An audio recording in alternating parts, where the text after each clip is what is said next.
The blood pooled beneath her body in the dusty street, mixing with the dirt to form a dark crimson mud that spread slowly across the ground like spilled wine.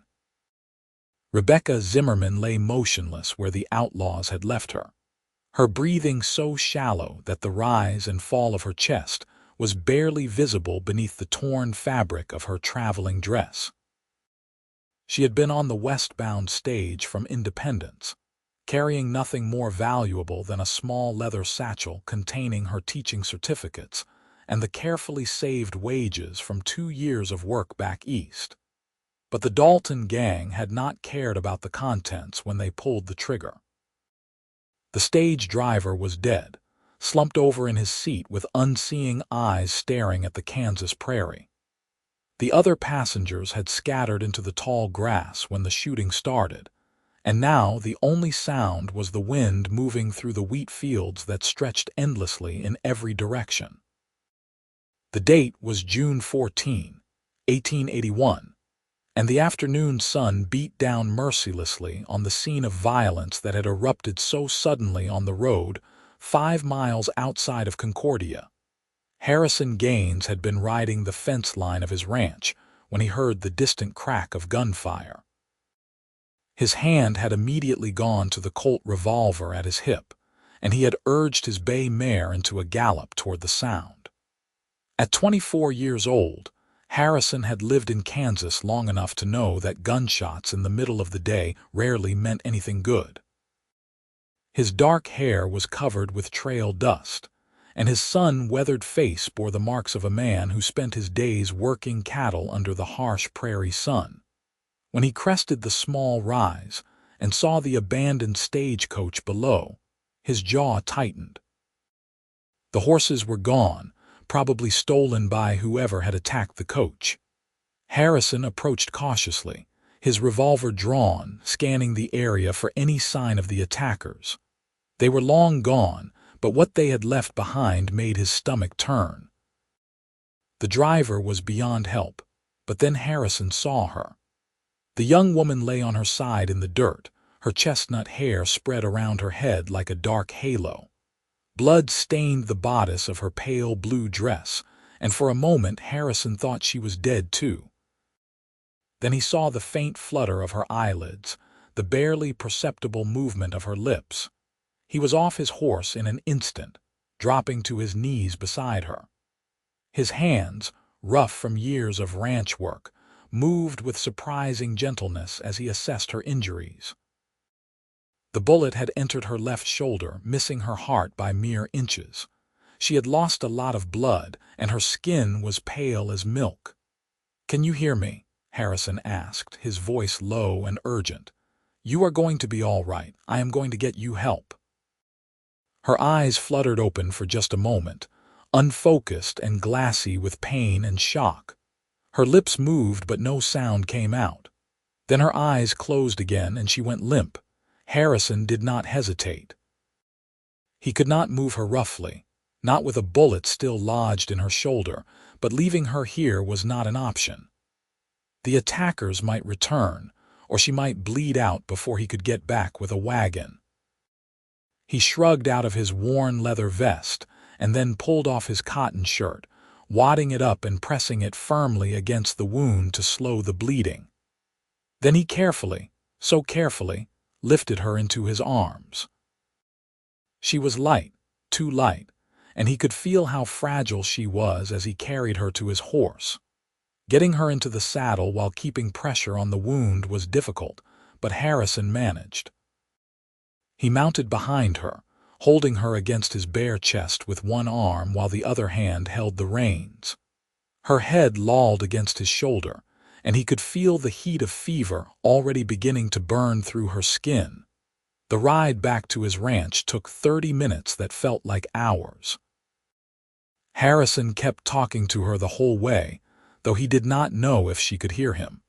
He told her to hold on, told her she was strong, told her his name and that she was safe now. Her breathing remained shallow and rapid, and the makeshift bandage was soaked through with blood by the time he reached his property. The ranch was modest, a sturdy wooden house with a barn and several outbuildings scattered across 20 acres of grazing land. Harrison had built most of it himself over the past 3 years, carving out a life from the Kansas prairie through sheer determination and backbreaking work. He lived alone, having come west after his parents died of typhoid back in Ohio, seeking a fresh start in a place where the past could not follow him. He kicked the front door open and carried the unconscious woman inside, laying her on his own bed. The sheets were clean, thank God, because he had just changed them 2 days ago.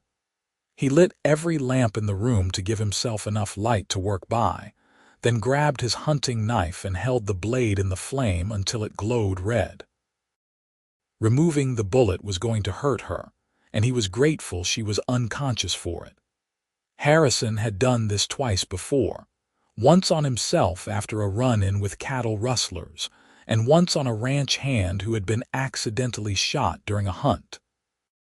His hands were steady as he cut away the fabric of her dress, exposing the wound. The bullet had lodged deep in the muscle of her shoulder, and he had to probe carefully with the sterilized knife tip to locate it. When the misshapen piece of lead finally came free, Harrison let out a breath he had not realized he was holding. He cleaned the wound thoroughly with whiskey, the sharp smell filling the room, then stitched it closed with the same steady hands he used to repair broken tack and torn saddles. The stitches were neat and even, and when he finally bandaged her shoulder with clean strips of cloth, he allowed himself to hope that she might actually survive. But the next hours would tell. Harrison knew infection was the real killer, not the bullet itself. He changed her out of the ruined dress and into one of his clean shirts, trying to preserve her modesty as much as possible while also being practical about her care. Then he covered her with a quilt his mother had made years ago, the only thing of real sentimental value he owned. The woman's fever climbed as night fell. Harrison sat beside the bed with a basin of cool water, bathing her face and arms to try to bring the temperature down. She thrashed and mumbled, caught in fever dreams that made her cry out words he could not understand. Once she screamed, a sound of such terror that it made the hair on the back of his neck stand up. "You are safe," he told her firmly, gripping her uninjured hand. "Nobody is going to hurt you, I promise." The words seemed to calm her at least a little. Her fingers curled around his, surprisingly strong despite her weakened state. Harrison found himself studying her face in the lamplight, noticing details he had missed in his initial urgency to save her life. She was beautiful, with high cheekbones and a determined chin that suggested strength of character. Her hands, though soft, showed signs of hard work.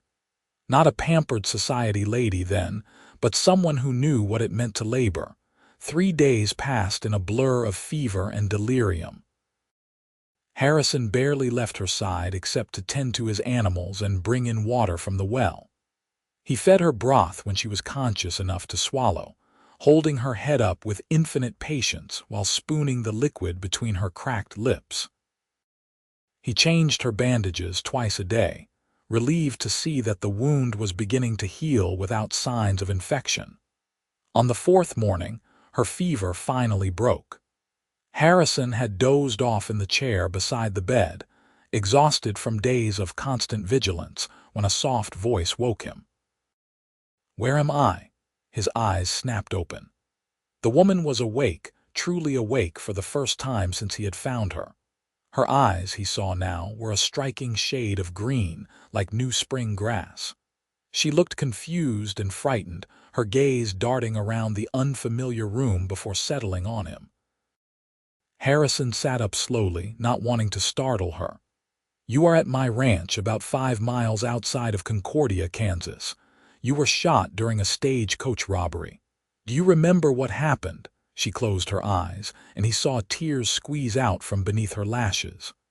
"The men on horses. They stopped the coach. The driver tried to fight them and they—" Her voice broke, They shot him, and then they shot me when I tried to run." "I am sorry you had to go through that," Harrison said quietly, "but you are safe now. I found you and brought you here. The bullet is out and you are healing." She opened her eyes again and looked at him with an expression he could not quite read. "You saved my life. Could not very well leave you lying in the road. Many men would have." She tried to sit up and gasped at the pain that lanced through her shoulder. Harrison immediately reached out to steady her, helping her prop herself up against the pillows he had piled behind her. "Easy now. You lost a lot of blood and you have been fevered for days. You need to take it slow."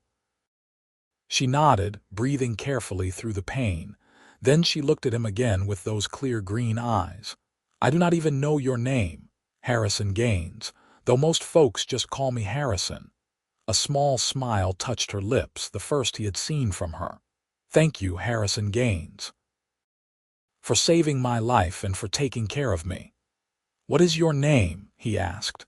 The question had been burning in his mind for days, wondering who this mysterious woman was and what her story might be. "Rebecca," she said softly. "Rebecca Zimmerman. I was traveling to Concordia to take a position as a school teacher. I suppose that position has been filled by now." Harrison shook his head. "Town has been looking for a teacher for 3 months. Nobody wants to come out this far west. If you still want the job, it will be waiting for you." Relief flooded her features. "I do want it, very much. Teaching is all I know how to do." Over the following week, Rebecca grew stronger each day. Harrison helped her walk around the room to regain her strength, his arm steady around her waist as she took tentative steps. They talked during those long hours of recovery, sharing stories of their lives. Rebecca told him about growing up in Pennsylvania, the daughter of a blacksmith who had died when she was 16. She had worked as a teacher in a small town school for 2 years, saving every penny to make the journey west where teachers were desperately needed, and the pay was better. Harrison told her about his own journey from Ohio, about building this ranch from nothing, about the loneliness of the prairie and the satisfaction of working the land. He found himself saying things he had never told anyone, opening up in a way that surprised him. There was something about Rebecca that made him want to share, to connect, to let her see the parts of himself he usually kept hidden. He noticed other things too. The way her eyes lit up when she smiled, the sound of her laugh, rare at first but becoming more frequent as she healed, the graceful way she moved even when she was weak and in pain, the intelligence in her questions and observations. Harrison had been alone for so long that he had forgotten what it felt like to truly enjoy someone's company. 2 weeks after he had found her, Rebecca was well enough to take short walks outside. Harrison accompanied her, watching carefully for any signs that she was overdoing it. They walked to the horse corral where his 3 horses grazed, and Rebecca reached out to stroke the velvet nose of his bay mare. "She is beautiful," Rebecca said. "What is her name?" "Juniper. She has been with me since I first came to Kansas." Rebecca smiled at the horse. "Thank you, Juniper, for carrying me to safety." The mare nickered softly as if in response, and Harrison felt something warm unfurl in his chest. He had thought Rebecca beautiful from the first moment he saw her properly, but seeing her here in the golden afternoon sunlight, smiling at his horse with genuine affection, she was breathtaking. He must have been staring because Rebecca looked up at him with a question in her eyes. "What is it?" Harrison cleared his throat, suddenly self-conscious. "Nothing. Just glad to see you feeling better." But it was not nothing, and they both knew it. The air between them seemed to thicken with unspoken words, with feelings that were growing stronger every day despite their efforts to ignore them. Rebecca looked away first, color rising in her cheeks. "I should probably think about going into town soon," she said quietly. "I have imposed on your hospitality long enough, and I need to speak with the school board about the teaching position." The thought of her leaving made Harrison's stomach drop. "You are not imposing, and you are not fully healed yet. Another week at least before you should be traveling." "Harrison." She turned to face him fully, her expression serious. "You have been more than kind. You saved my life and asked for nothing in return. But people will talk if I stay here much longer. An unmarried woman living alone with an unmarried man. I have my reputation to think of if I want to be hired as a teacher." He knew she was right, but that did not make it any easier to accept. "Then I will take you into town tomorrow. We can speak to the school board together and find you proper lodgings." The trip to Concordia the next day was quiet. Rebecca sat beside Harrison on the wagon seat, dressed in a simple calico dress he had purchased from the general store the previous week to replace her ruined traveling dress. Her arm was still in a sling, and he could see her wince occasionally when the wagon hit a particularly rough patch of road. Concordia was a typical frontier town, a single main street lined with wooden buildings that housed the necessary businesses for survival. A general store, a saloon, a church, a hotel, a blacksmith, and a handful of other establishments. The schoolhouse sat at the edge of town, a small whitewashed building that looked like it had seen better days. The school board consisted of 3 men: the minister, Reverend Walsh, the owner of the general store, Mr. Peterson, and a prosperous rancher named Mr. Whitfield. They met in the back room of the church, and Harrison stayed beside Rebecca as she explained who she was and what had happened. The men were shocked by her story of the robbery and shooting, and sympathetic to her situation. Reverend Walsh, a kind-faced man in his 50s, assured her that the teaching position was still available and that she could start as soon as she was fully recovered. "We have been without a proper teacher for nearly 6 months," he said. "The children are falling behind in their studies. We would be grateful to have someone of your qualifications, Miss Zimmerman. As for lodgings," Mr. Peterson added, "my wife and I have a spare room above the store. You would be welcome to board with us for a reasonable rate." Rebecca's relief was visible. "That would be wonderful. Thank you all so much." Harrison felt that sinking feeling in his stomach again. She would be living in town now, starting her new life. Their time together was ending, and the thought left him feeling hollow. But he smiled and congratulated her, because that was what a gentleman did. He helped her move her few belongings, recovered from the stagecoach wreckage, into the room above the general store. Mrs. Peterson, a cheerful round woman with graying hair, fussed over Rebecca like a mother hen, insisting she needed feeding up and proper rest. Harrison stood awkwardly in the doorway, hat in hand, feeling like he no longer belonged in Rebecca's world. "Thank you again," Rebecca said, walking him out to his wagon. "For everything you did for me. I owe you my life, Harrison." "You do not owe me anything," he said gruffly. "Just glad you are all right." She reached out and touched his arm, a light touch that somehow felt more intimate than all the hours he had spent caring for her. "Will I see you again?" "I come into town most Saturdays for supplies," he said. "I am sure we will run into each other." But as he drove away, Harrison wondered if that would be enough. In the 2 weeks Rebecca had stayed at his ranch, she had become part of his life in a way he had not anticipated. The house felt empty without her presence, the silence oppressive instead of peaceful. He tried to throw himself into his work, but everything reminded him of her. The chair where she had sat while he taught her to play chess. The garden where she had helped him pull weeds despite his protests that she should be resting. The porch where they had watched the sunset together, talking about everything and nothing.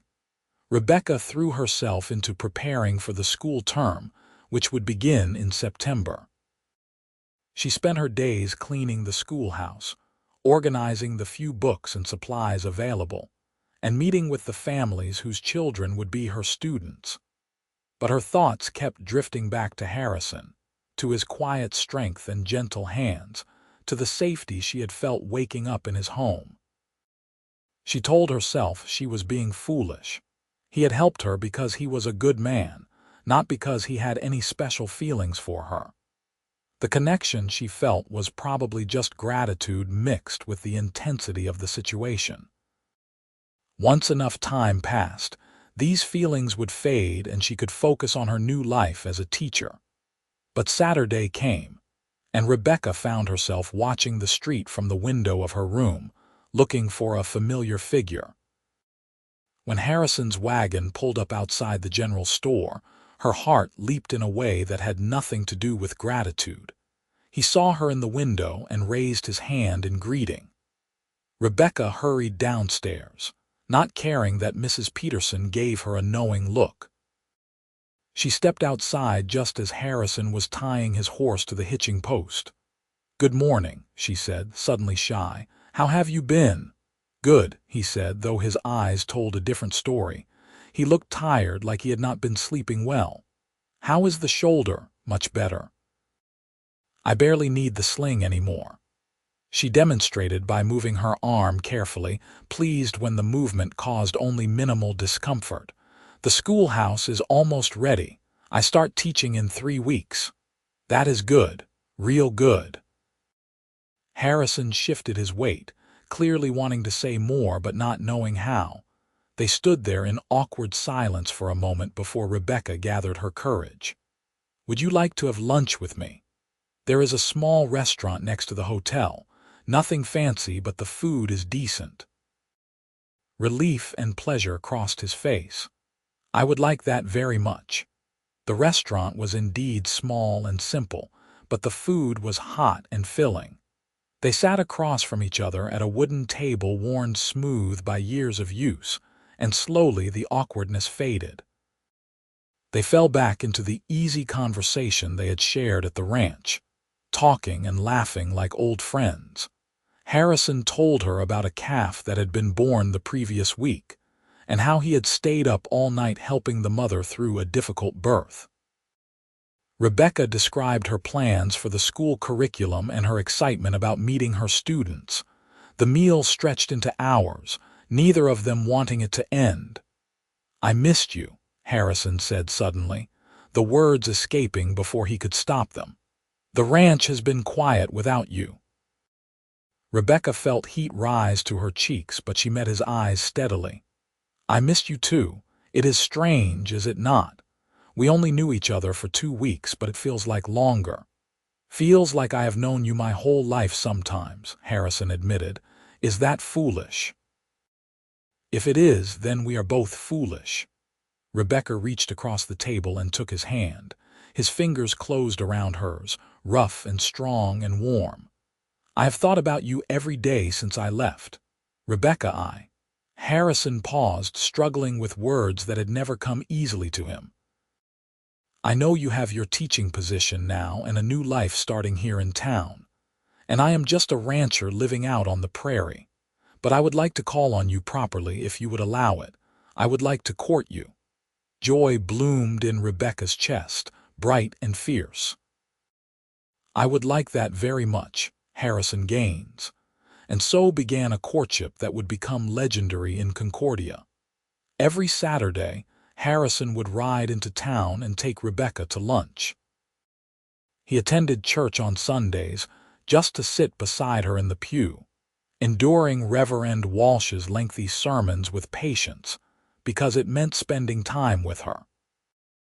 When the school term started, he would sometimes arrive on weekday afternoons to help with repairs and maintenance, fixing the leaky roof and the broken windows that had been neglected for so long. Rebecca's students adored her. She was patient and kind but firm when needed, and she had a gift for making lessons interesting even for children who would rather be outside playing. She started a small lending library, buying books with her own wages and organizing them on shelves Harrison had built for her. The schoolhouse became a center of learning and community, and Rebecca became a beloved figure in town. But it was with Harrison that she was most herself. He brought out a playfulness in her that surprised them both. She taught him to dance one evening at the town social, laughing as he stumbled through the steps with endearing determination. He took her fishing at his favorite spot by the creek, and she shrieked with delight when she caught her first trout. They went on long rides across the prairie, and Harrison showed her the hidden beauty of Kansas, the endless sky and waving grass and surprising bursts of wildflowers. They talked about their pasts and their dreams for the future. Rebecca told him about the fear and pain of losing her father and how she had felt adrift until she discovered teaching. Harrison spoke of the grief that had driven him west and how building his ranch had given him purpose again. They understood each other's wounds because they carried similar scars. Months passed, and their feelings deepened into something neither could deny. Harrison found himself thinking about Rebecca constantly, planning his days around when he would see her next. Rebecca caught herself daydreaming during lessons, imagining a future that included more than just teaching. On a cold November evening, Harrison asked Rebecca to take a walk with him despite the chill in the air. He had been quieter than usual during dinner, and Rebecca could sense something weighing on his mind. They walked to the edge of town where the prairie began, and Harrison stopped to look out at the darkening landscape. "I have been doing a lot of thinking," he said finally, "about my life and what I want from it. For a long time, I thought I was content being alone, building my ranch, working the land. That was enough." He turned to look at her, and Rebecca saw vulnerability in his eyes that made her heart ache. "But then I found you bleeding in the dirt and I brought you home and everything changed. You changed everything, Rebecca." She could barely breathe. "Harrison, I love you," he said simply. "I love your strength and your kindness and your laugh. I love the way you care about your students and the way you are not afraid of hard work. I love how you made my empty house feel like a home. I love you, and I want to spend the rest of my life showing you how much." He reached into his pocket and pulled out a small wooden box. Inside was a ring, simple but beautiful, a gold band with a small emerald that matched her eyes. "Rebecca Zimmerman, will you marry me? Will you be my wife and my partner and the person I wake up beside every morning for the rest of my days?" Tears streamed down Rebecca's face as she nodded. "Yes. Yes, Harrison, I will marry you. I love you so much." He slipped the ring onto her finger and then he kissed her for the first time. It was gentle and sweet and full of promise, and Rebecca felt like she was finally, truly home. They married on a Saturday in December, in the small church in Concordia with most of the town in attendance. Rebecca wore a simple white dress that Mrs. Peterson had helped her sew, and Harrison wore his best suit, his hair neatly combed and his face shining with happiness. Reverend Walsh performed the ceremony, and there was not a dry eye in the church when they exchanged their vows. The reception was held in the town hall, with music and dancing and more food than Rebecca had ever seen in one place. Her students had made her a wedding cake, slightly lopsided but decorated with love and care. Harrison's neighboring ranchers had pitched in to give them gifts for their new life together, blankets and dishes and tools, practical things that would serve them well. As the evening wore on and the celebration continued around them, Harrison pulled Rebecca aside for a moment of privacy. They stepped outside into the cold December air, and he wrapped his coat around her shoulders. "Happy?" he asked. "Happier than I ever thought possible," Rebecca replied honestly. "When those men shot me and left me for dead, I thought my life was over, but instead it was just beginning. You gave me a second chance, Harrison. You gave me everything." "You gave me everything too," he said softly. "You gave me love and hope and a reason to wake up smiling every morning. You are the best thing that ever happened to me, Rebecca Gaines." She smiled at the sound of her new name. I like how that sounds. So do I. Now let us go home. Home was the ranch, of course, though it looked different now than it had when Rebecca first arrived there bleeding and unconscious. Harrison had spent weeks preparing for her arrival as his wife, fixing up the house and adding touches he thought she would like. He had built her a bookshelf for the teaching materials she liked to work on in the evenings. He had refinished the kitchen table and added cushions to the chairs. He had even hung curtains in the bedroom, though his sewing skills were questionable at best. Rebecca loved every imperfect detail because it showed how much thought and care he had put into making her feel welcome. But more than the physical changes, it was the feeling of the place that had transformed. The house that had once seemed so lonely and quiet now rang with laughter and conversation. They cooked meals together, Harrison helping with prep work while Rebecca managed the stove. They did chores side by side, making the work go faster and more pleasantly. In the evenings, they would sit together by the fire, reading or talking or simply enjoying each other's presence. Rebecca continued teaching, rising early to make the trip into town each day. Harrison had bought her a gentle mare named Daisy so she would not have to rely on him for transportation, and he worried every time she rode off until she returned safely each afternoon. In the summer, when school was not in session, Rebecca helped more around the ranch. She learned to tend the kitchen garden, growing vegetables and herbs that supplemented their meals. She learned to handle the chickens Harrison kept for eggs. She even learned to help with the cattle, though she drew the line at branding. Their first year of marriage was filled with joy and adjustment as they learned the rhythms of life together. They had disagreements, of course, as all couples do. Rebecca thought Harrison took too many risks when dealing with difficult cattle. Harrison thought Rebecca pushed herself too hard, working long hours at the school and then coming home to do more work at the ranch. But they learned to communicate, to compromise, to put each other first even when it was difficult. In the spring of 1883, Rebecca discovered she was pregnant. She told Harrison over breakfast one morning, unable to keep the news to herself any longer.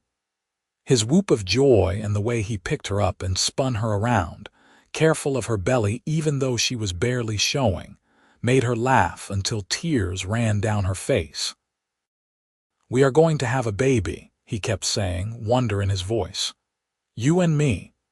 A family." "A family," Rebecca agreed, feeling the truth and rightness of it sink deep into her bones. Pregnancy was not easy for Rebecca. She suffered from morning sickness well into her second trimester, and the summer heat made her exhausted and uncomfortable. Harrison hovered and worried, driving her slightly mad with his constant attention, even though she knew it came from love. He hired a woman from town to take over her teaching duties for the final months of pregnancy, insisting that she needed rest. On a cool October evening, Rebecca went into labor. Harrison had arranged for the doctor to be on call, and he rode like the devil was chasing him to fetch the man from town. The labor was long and difficult, lasting through the night and into the next morning. Harrison stayed by Rebecca's side the entire time, holding her hand and murmuring encouragement even when she cursed him for getting her into this situation. When their son finally arrived, red-faced and squalling with healthy lungs, Harrison cried. He held the tiny bundle with shaking hands, staring down at the small face in awe and terror and overwhelming love. "What should we name him?" Rebecca asked, exhausted but glowing with happiness. "How about James?" Harrison suggested. "After your father." Rebecca's eyes filled with tears. "James." "Yes, James Gaines. It is perfect." James was a colicky baby who did not sleep through the night for months, testing their patience and endurance. But he was also sweet and curious, reaching for everything with chubby hands and smiling, toothless grins that melted their hearts. Harrison discovered he had an unexpected talent for soothing the baby, walking the floor for hours with James against his shoulder while singing off-key lullabies. Rebecca returned to teaching when James was 6 months old, bringing him with her to the schoolhouse since she was still nursing. The students loved having a baby in class, taking turns helping watch him when he was awake and working quietly when he napped. It was unconventional, but it worked for their small frontier town where practicality mattered more than propriety. Life settled into a new rhythm, busier and more chaotic but richer too. Harrison expanded the ranch, buying more land and more cattle as his business grew. Rebecca became known not just as an excellent teacher, but as a pillar of the community, organizing fundraisers and social events that brought people together. Their home became a gathering place for friends and neighbors, known for hospitality and warmth. 2 years later, Rebecca gave birth to their second child, a daughter they named Sarah. She was easier than James had been, a placid baby who slept well and smiled often. James, now a rambunctious toddler, was fascinated by his little sister and constantly wanted to help take care of her. The house rang with the sounds of children playing and crying and laughing, and though exhaustion was a constant companion, so was joy. The years passed in the way they do when life is full and good.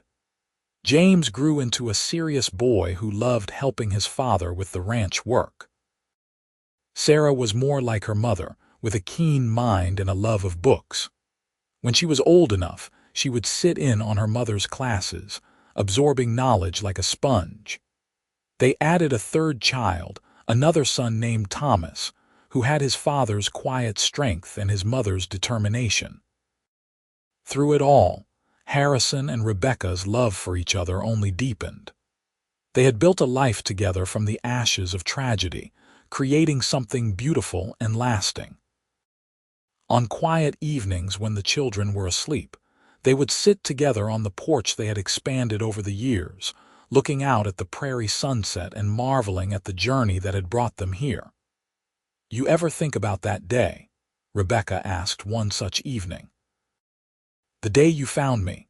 "Sometimes," Harrison admitted, "though it seems like a lifetime ago now.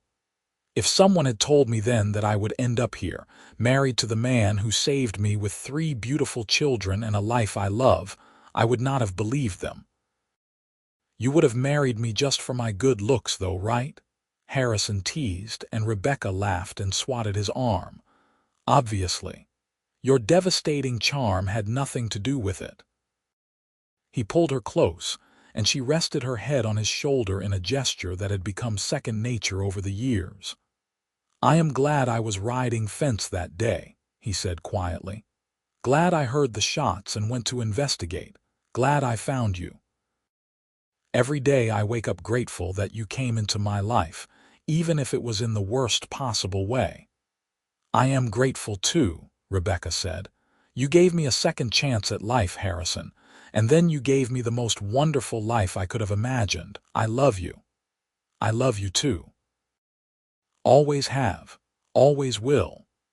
They sat together as the sun painted the sky in shades of orange and pink and purple. 2 people who had found each other in the vast emptiness of the prairie and built something that would last. The children they had raised would grow up strong and capable, carrying forward the values their parents had instilled. James would eventually take over the ranch, expanding it further and making it one of the most successful in the county. Sarah would become a teacher like her mother, opening a school in a neighboring town and touching countless lives. Thomas would become a doctor, driven by stories of how his father had saved his mother's life with quick thinking and steady hands, but that was all in the future. For now, there was just this moment, this life they had created together, this love that had bloomed from the most unlikely beginning. Rebecca had been left for dead after a robbery, bleeding out in the Kansas dirt with no hope of survival.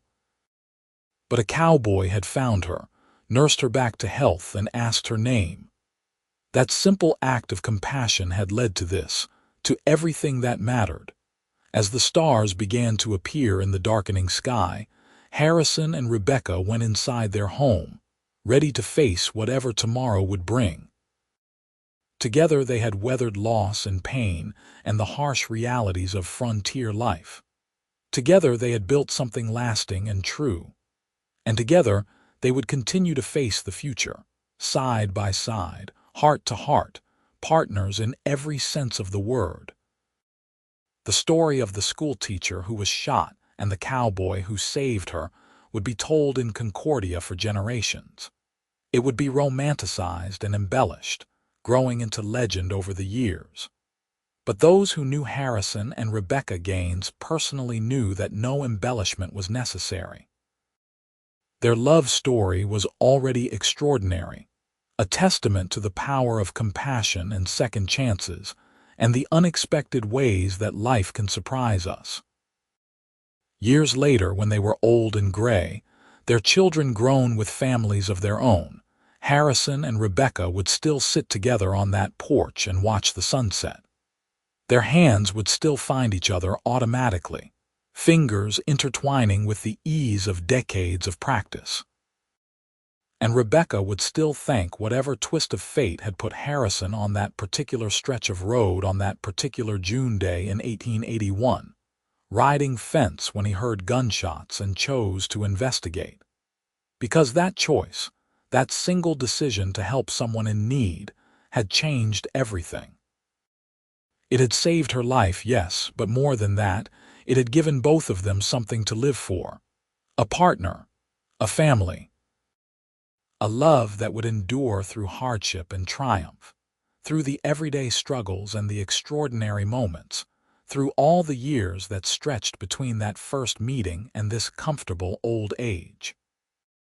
On a warm evening in late spring, when the prairie grass was green and the wildflowers were blooming, Harrison and Rebecca celebrated their 40th wedding anniversary.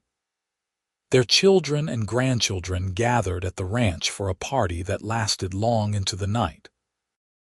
There was music and dancing and laughter and enough food to feed twice as many people. At one point, James stood up to give a toast. He was a man in his late 30s now, strong and capable, with his father's steady hands and his mother's quick mind. "To my parents," he said, raising his glass, "who taught us what love looks like, what commitment means, what it means to build a life with someone through good times and bad. You have given us an example to live up to, and we are all better for it." There were murmurs of agreement and the clinking of glasses. Rebecca looked at Harrison with tears in her eyes, overwhelmed by the bounty of blessings that surrounded them. This family, this life, this love, it was more than she had ever dared to hope for. Harrison squeezed her hand and leaned close to whisper in her ear, "What are you thinking about?" "That I am the luckiest woman alive," she whispered back. "That I love you more today than I did yesterday, and I will love you even more tomorrow." "Same goes for me," Harrison said. "Every single day, Rebecca, every single day." They danced together that night, moving slowly to the music played by their grandson on the fiddle. Harrison held Rebecca carefully, mindful of the arthritis that plagued her joints on cold days, and she rested her head against his chest the way she had done 1,000 times before. Around them, their family watched with smiles and tears, seeing in this elderly couple the young people who had fallen in love so many years ago. The party wound down as the stars came out. Families packed up their children and their belongings, hugging Harrison and Rebecca goodbye with promises to visit again soon. Finally, the last wagon pulled away and the ranch was quiet again. Harrison and Rebecca stood on the porch, his arm around her shoulders, her arm around his waist. They looked out at the land they had worked for decades, the home they had built, the life they had shared. 40 years, Rebecca mused. It has gone by so fast. Best 40 years of my life, Harrison said firmly. And I am looking forward to 40 more. Rebecca laughed.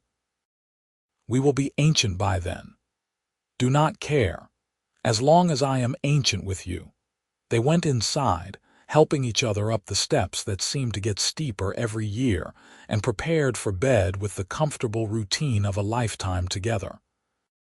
As they lay in the darkness, hands clasped between them, Rebecca thought about the young woman she had been when she first opened her eyes in this house. Scared and hurt and alone, with no idea what the future would hold. If she could go back and tell that young woman what was waiting for her, what miracles would unfold from that terrible moment, would she believe it? Would she understand that the cowboy with the gentle hands and the steady voice would become the great love of her life? That the bullet that nearly killed her would lead to more happiness than she had ever known? Probably not. Some things had to be lived to be believed. Thank you, Rebecca whispered into the darkness. Harrison's voice came back, drowsy but warm. For what? For finding me, for saving me, for loving me, for giving me this beautiful life, for everything. Should be thanking you, Harrison murmured. You are the one who gave me everything. Love you, Rebecca. Love you too, Harrison, always. They fell asleep that way, hands clasped, hearts intertwined. Two souls who had found each other against all odds and built something that would last beyond their own lifetimes. Their story would live on in the memories of their children and grandchildren, in the records of the town they had helped build, in the legacy of love and compassion they left behind. And on the Kansas prairie, where it had all begun so many years ago, the wind whispered through the grass and the stars shone bright overhead, bearing witness to a love story that had started with an act of mercy and grown into something eternal. Harrison and Rebecca Gaines lived out their days on that ranch, surrounded by family and friends, secure in the knowledge that they had lived well and loved fully. When the end came for each of them, years later, it came peacefully, with their family gathered close and their hands still reaching for each other even at the last. They were buried side by side in the cemetery on the hill overlooking Concordia, their graves marked with a simple stone that bore their names and the dates that bracketed their time on earth. But those who visited that grave knew that the stone told only the smallest part of the story. The real story was in the legacy they left behind, in the children who carried their values into the next generation, in the school that still stood in Concordia, now expanded and modernized but still bearing Rebecca's influence, in the ranch that James ran with the same integrity and hard work his father had shown, in the countless lives they had touched through acts of kindness and generosity. The real story was in the example they had set of what love could be. Not the easy, superficial kind that faded when times got hard, but the deep, abiding kind that grew stronger through adversity. The kind that meant showing up every day and choosing each other again and again. The kind that built a life worth living and left the world better than they found it. People in Concordia would tell the story for generations, about the teacher who was shot and left for dead, and the cowboy who saved her life, about how he nursed her back to health and asked her name, about how that simple question led to a love story for the ages. And though details might change with each telling, and though time might blur some of the facts, the heart of the story would remain true. Because some things transcend time and memory. Some things are simply eternal. Love, when it is real and true and built on a foundation of compassion and respect, is one of those things. And the love between Harrison and Rebecca Gaines, born from the darkest moment and blooming into something bright and beautiful, was as real and true as love could be. Their story had ended, as all stories must.